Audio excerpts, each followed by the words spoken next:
Capítulo 17. A paciência e a objetividade de meus amigos anônimos eram admiráveis. Durou mais de um ano as tentativas de aproximação, até que afinal compreendi a técnica e pude fazer a comunicação direta através do rádio. Com isso, eliminaram-se todos os outros fenômenos sonoros simultâneos. Daí por diante, tudo se tomou mais tranquilo ao meu redor. O pingar da torneira e as gotas de chuva readquiriram suas tonalidades normais, e o sussurro insistente de Lena dissolveu-se com os demais ruídos. Acreditava ter vencido as maiores dificuldades, mas isto era apenas uma ilusão, pois estava simplesmente no início da íngreme escalada para o cume. Compreendi também claramente que sem o equilíbrio psicológico, jamais poderia desincumbir-me da minha tarefa. Isto significava que era necessária uma extrema autovigilância e que o meu modo de viver deveria ser o mais simples e natural. Mas, antes de tudo, tinha de cultivar a introspecção para alcançar aquela paz interior, que é o caminho direto que leva à percepção. No tocante às dificuldades, elas ainda existiam em grande proporção. Assim, por exemplo, teria de aprender a técnica especial da nova comunicação pelo rádio que, a princípio, apresentava muitos problemas. A maior dificuldade para um entendimento através do rádio consistia em que, sem uma bem afinada audição, não era possível perceber coisa alguma. Logo ficou provado também que a acuidade de espírito não era suficiente, sendo imprescindível um constante e rigoroso treinamento, paralelamente a uma permanente vigilância, sem o que seria impossível conciliar a percepção intuitiva e a concentração dirigida. Por exemplo, recebia instruções pronunciadas velozmente, ou então minha assistente de rádio, Lena, falava em frequências muito altas, que mal poderiam ser diferenciadas de sons sibilantes. Tudo dependia dessas mínimas diferenças. Embora hoje, depois de vários anos de rigoroso treinamento, já domine relativamente certas manhas, tenho ainda muito que aprender, pois o processo se acha em ininterrupto desdobramento e sujeito a constantes modificações. Em primeiro lugar, resolvi familiarizar-me melhor com as frequências das diversas emissoras radiofônicas, assim como com o alcance de ondas de radioamadores e de emissoras perturbadoras, principalmente as do Oriente. Entretanto, não deveria preocupar-me com a radiotelegrafia, pelo fato de não ser este setor de ondas utilizado pelos meus amigos. Tudo isso era relativamente fácil de aprender, mas, por outro lado, encontrei enormes dificuldades quando me propus pesquisar mais detalhadamente a técnica de transmissão. Era um trabalho árduo e complicado, que exigia total dedicação e, acima de tudo, uma transformação fundamental das minhas observações habituais. Os meus amigos, praticamente, podem utilizar-se de qualquer onda e, sem dúvida, a qualquer hora.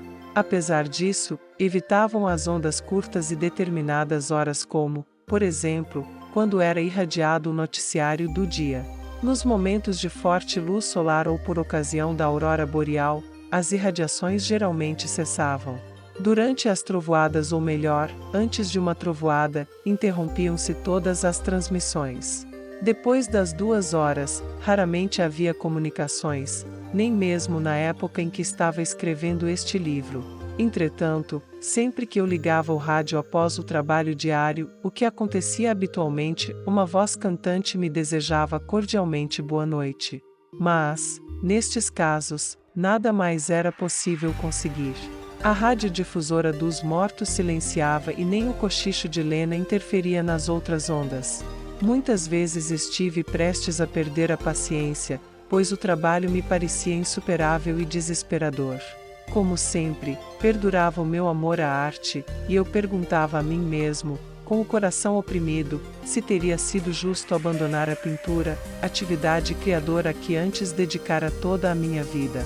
A circunstância de ter abandonado a pintura numa época em que começava a colher a alegria do triunfo pouco me afetava. O que me doía era a lembrança de Pompeia, onde deveria ter realizado um trabalho extraordinário. Ao invés disso, estava aqui sentado em Estocolmo, às voltas com um quebra-cabeças e esforçando-me desesperadamente para agrupar num quadro nítido todos esses inúmeros fragmentos.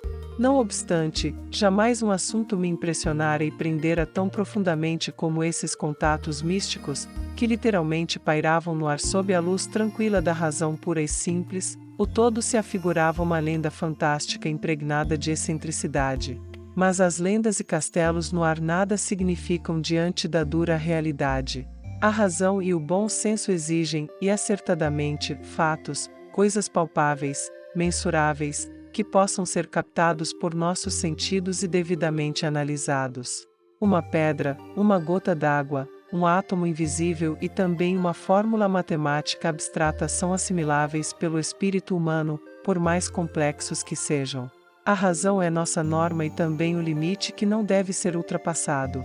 É claro que os meus contatos pelo rádio e pela fita magnética com os habitantes de um mundo invisível poderiam parecer ilusórios e lendários, se não existissem as respectivas gravações. Para minha imensa alegria e alívio, estão diante de mim fitas magnéticas palpáveis e reais, uma dádiva do éter. Seu conteúdo em palavras e sons pode ser ouvido e compreendido por todo aquele que não seja surdo ou débil mental.